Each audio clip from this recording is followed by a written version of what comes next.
फतेहपुर सीकरी में वायु प्रदूषण पर लगेगी लगाम। नया मॉनिटरिंग स्टेशन स्थापित। एयर क्वालिटी मॉनिटरिंग डाटा से धूल और प्रदूषण रोकने की तैयारी।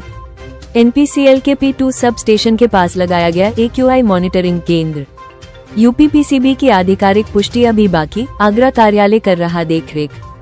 PM 2.5 और PM 10 में धूल कणों की बढ़ोतरी बनी बड़ी चुनौती। थार मरुस्थल से आने वाली धूल भरी हवाओं से AQI होता है गंभीर। ताज ट्रिपेजियम जोन का गेटवे है फतेहपुर सीकरी।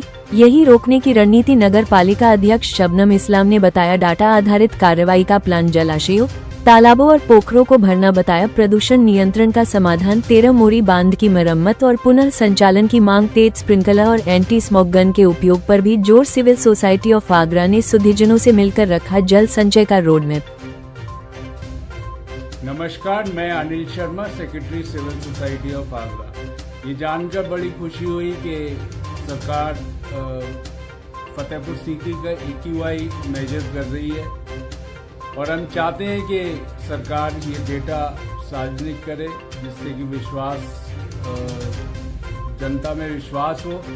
और हमारा मानना है कि AQI मेंटेन करने के लिए सबसे बड़ा जो कारण है, सबसे बड़ा जो रीज़न होगा वो होगा 13 मोरी डैम में अगर पानी भरता है तो जो कि गेटवे है फतेहपुर सीकरी, जो पोल्यूशन का गेटवे है, वहाँ पर नमी आएगी और नमी आने के बाद वहाँ का जो एनवायरनमेंट है उसमें जो सूक्ष्म कण है वो आगरा की तरफ नहीं उड़ेंगे।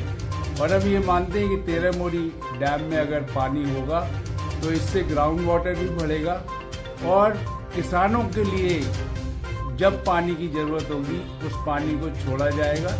धन्यवाद। फतेहपुर सीकरी में AQI स्टेशन फतेहपुर सीकरी में चालू हो जाने को एक महत्वपूर्ण उपलब्ध मानते हैं। हम चाहते हैं कि इन के डाटा का उपयोग करके प्रदूषण नियंत्रण को कार्यनीति बने। यहाँ पर प्रदूषण ताजमहल के लिए तो घातक है ही, लेकिन साथ में बाबा शेख सलीम चिश्ती रहमतुल्लाह अलैह की दरगाह जो है वो भी संगमरमर की है, उसको भी नुकसान पहुंचता है। लेकिन आम जनता भी इससे कम पीड़ित नहीं है। ये कण जो भी राजस्थान से आते हैं, जैसे कई प्रकार की बीमारियां ऐसी हैं जो हमारे क्षेत्र के लोग उससे बहुत परेशान रहते हैं। इसमें कोई दो राय नहीं। धन्यवाद। प्रदूषण के आंकड़े आने के बाद मुझे लगता है कि इसे कम करने के लिए 13 मोरी बांध को सुचारू कराने का कार्य हो, क्योंकि पर्यावरण में नमी बढ़ाने का यही एक मात्र उपाय है। धन्यवाद। प्रदूषण के आंकड़े आने के बाद मुझे लगता